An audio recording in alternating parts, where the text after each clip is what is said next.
All right, welcome to The Explainer. Today, we're diving into a story that starts in a pretty dark place, a world of family conflict, but ends up somewhere completely unexpected, with a supernatural friendship at its heart. So, imagine this. What if the only way out of a hell made by people was a house haunted by spirits? That's exactly the choice facing our main character, Noreen. Her story? Wow. It really makes you think about where real kindness, and maybe even real family, comes from. So let's start at the beginning. We've got Noreen, she marries her husband, Amran, and like so many people, she's full of hope for a wonderful life. And she was especially excited to build this great, loving bond with her new mother-in-law. And for a while, it was a dream come true. The first year was perfect. Noreen felt loved, she felt like she belonged. But then things took a turn, a really dark turn. That affection from her mother-in-law just soured, and it turned into this constant, relentless psychological abuse. Her dream life, yeah, that became a nightmare, day in and day out.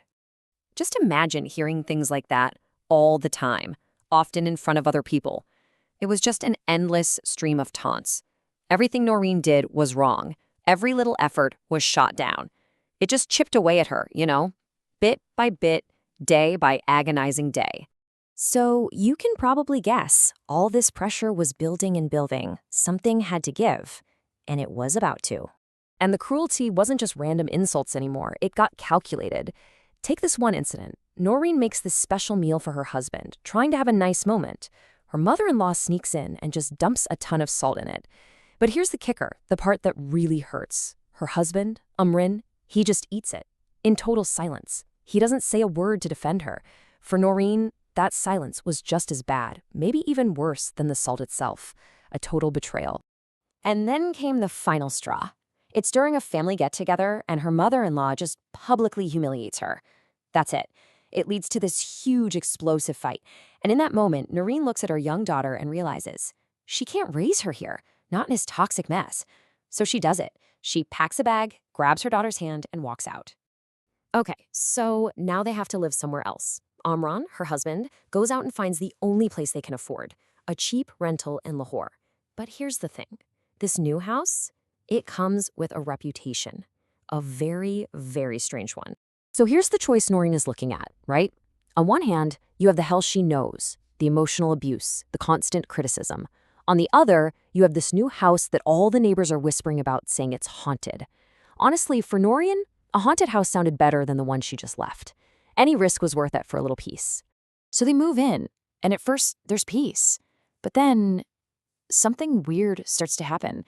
Her little girl, Hurain, who had become so quiet and withdrawn back at the in-laws' house, she suddenly starts talking again. A lot. Having these long, happy conversations with someone no one can see. Now, for anyone who might not know, the neighbors were talking about jinn. In Islamic folklore, these are supernatural beings living in a parallel world. Noreen's husband, Umran, thought it was all nonsense, a total skeptic. But Noreen, she believed they could be real. And she started to think, maybe, just maybe, her daughter wasn't just playing pretend. And then, one day, it happens. Little Hurain just casually says, "Mama, have you met my new friend? Her name is Fatima." And of course, no one is there. Noreen is understandably terrified, but her daughter is just so innocent about it. She's not scared at all. And that gives Noreen the courage to face this. So taking a deep breath, Noreen decides to actually talk to this invisible friend. And what she learns is just heartbreaking. Fatima is a little jinn girl about the same age as her own daughter. She got separated from her family when they moved away. She'd been hiding, scared to leave, and now she's been lost and all alone for over a year. And she thinks the only way to find her parents is to find this one little thing she lost. And just like that, this mother and daughter who just escaped their own family nightmare find themselves on this completely unbelievable quest, helping a little lost spirit get back home. So they search the house, top to bottom, nothing. It seems hopeless. But then they get a stroke of pure luck. They're out at a local park, just a normal family day, and little Hurain spots something shiny on the ground. It's a tiny, unique pearl. That's it. That's the one Fatima lost. And wow, the effect is immediate. The second Noreen places that little pearl back into Fatima's ring, the kitchen wall starts to shimmer. It's really happening. And then, right there in the kitchen, Fatima's parents and aunt appear. You can just imagine the reunion. So much joy, so many emotions. The little lost girl is finally home. So the Jin family is overjoyed, incredibly thankful, and they're about to leave. But Noreen stops them. She has one favor to ask.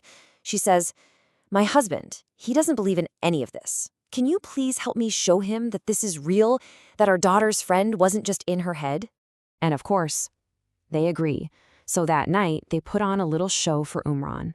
Not to scare him, but just to prove it. The lights start to flicker, shadows are dancing on the walls, a soft voice calls his name. His skepticism, yeah, that gets shattered pretty quickly. His initial shock turns into actual understanding once he sees and speaks with Fatima's family.